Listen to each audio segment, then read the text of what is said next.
asalaamu calaykum daawadayaal kusoo dhowaada barnaamijkeeni diblomaasi. Dhibaatadii ugu darnayd ee ebed ka dhalata nukliyarka dadyoogu sida nabadgelyada u adeegsadaan waxay ahayd tii ka dhalatay xaruntii Chernobyl ee ku taalay dalka Ukraine oo xilligaa ka tirsanayd midowgii Sofiyeeti.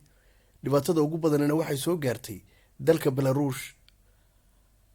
xarunta Chernobyl ayaa waxay ka kooban tahay 4 reactor. labada hore waxa la sameeyay dhamaadkii 70-meeyadii, halka reactorka saddexaad iyo kan afraad ay yihiin kuwa ugu cusub. reactorka aynu ka sheekeynayna waxa la dhisay 1983 waana kii ugu cusbaa.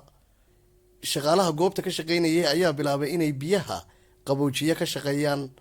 uraniumkuna waxa uu sii daayaa qaac iyo kulayl badan, kaasoo u baahan biyo lagu qaboojiyo si ay u dhalato korontada Sofiyeetigu u isticmaalayay. waxaana lagama maarmaana biyo kayda inay jiraan oo qaboojiyay uraniumtaas. intii ay farsamada shaqaaluhu wadeen ayaa maamulkii farahooda ka baxay, waxaana istaagay dhammaanba biyihii gaarayay uraniumkaasi ay u qaboojiyaan. qaac fara badan iyo kulayl ayaana ka dhashay, taasoo sababtay in gebi ahaanba reactorkii afraad uu noqdo mid qarxa. waxayna ahayd taasu bilowgii masiibada. waxa uu hawada kusii daayay 8 tan oo radioactive ah. waxay Sofiyeetigu bilaabeen 115,000 oo qof oo ka agdhowaa warshada inay raraan. waxaa halkaa loo xilsaaray 500,000 oo military iyo isugu jira dadweyne rayid ah inay dhibaatada la dagaalamaan, taasoo socotay muddo 15 maalmood ah.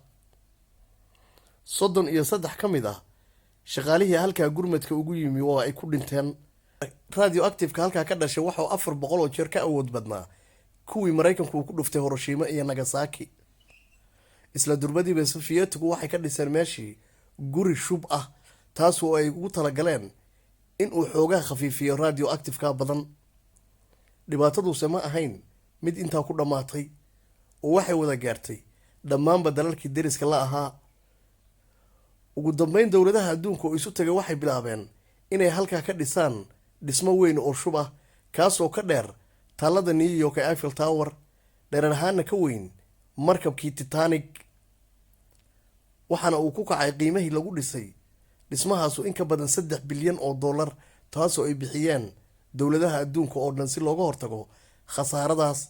waxaana la dhameeyey dhismahaas 2007 iyadoo lagu daboolay dhammaanba reactorkii afraad oo ay dhibaatadu hore u soo gaartay. dhibaatadii ugu horreysay waxaa laga dareemay warshad ku taalla dalka Sweden oo shaqaalaheedii kulayl dartii ay u shaqayn waayeen.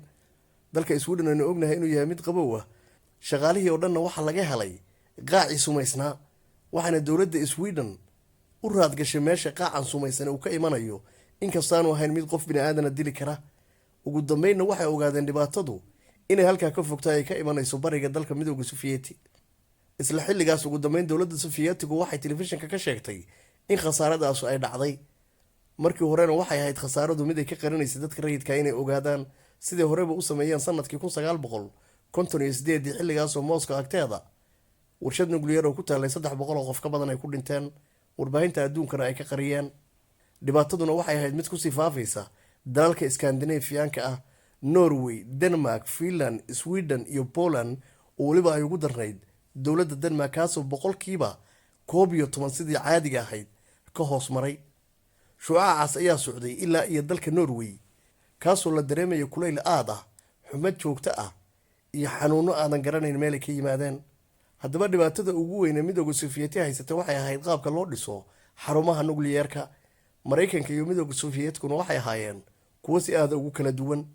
dowladda Maraykanku nukliyaradooda dhinaciisa waxay ka dhisaan guryo waaweyn oo shub ah oo ay ugu talagaleen dhammaanba haddii qarx dhaco inaanay suntu dhaafin xaruntaas ay ku taalo warshada nukliyarka ahi.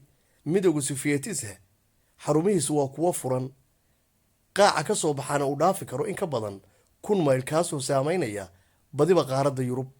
reactorka nukliyarka ayaa waxa uu yahay mid u shaqeeya sidii matoorada korontada dhaliyo aadka u waaweyn. dhibaatadii ka dhalatay xarunta nukliyarka ee Chernobyl ayaan ilaa iyo hadda la isku raacsanayn khasaaradii rasmiga ahayd oo ka dhalatay.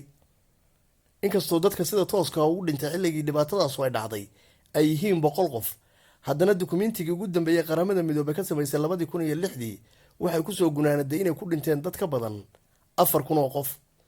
kuwaasoo muddo sanooyin ah noolaa markay dhibaatadaasu dhacday kadib jirkoodana ay ku jirtay suntii ay halkaa ka qaadeen, taasoo ugu dambayn sababtay inay u geeriyoodaan. daawada fadlan muuqaalka like saar. mahadsanid.